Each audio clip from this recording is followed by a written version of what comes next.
पाकिस्तानियों का जाती डेटा डार्क वेब पर फरोख्त हो रहा है। चेयरमैन पीटीए का बड़ा इंकशाफ। साइबर सिक्योरिटी माहिर आमिर सिद्दीकी ने कहा है कि डेटा चोरी दो सतह पर होती है, एक इनफरादी सारिफ की डिवाइस से और दूसरा इदारों से। लोग अनजाने में ऐसी गेम्स या एप्स इंस्टॉल कर लेते हैं जो बज़ाहिर आम लगती हैं, लेकिन पसे पर्दा डेटा चुरा रही होती हैं। बच्चों के मोबाइल इस्तेमाल से भी हसास मालूमात लीक हो सकती हैं। उन्होंने वजाहत की कि वो इदारे जो फ्री एप्स, क्रैक सॉफ्टवेयर या पुराने सिस्टम्स इस्तेमाल करते हैं, हैकर्स का आसान हदफ बनते हैं।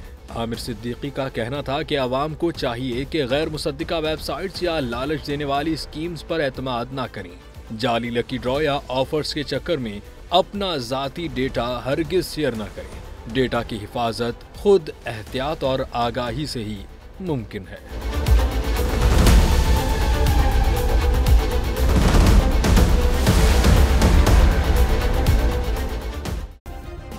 सब्सक्राइब करें और बेल दबाएं ताकि कोई खबर रह न जाए।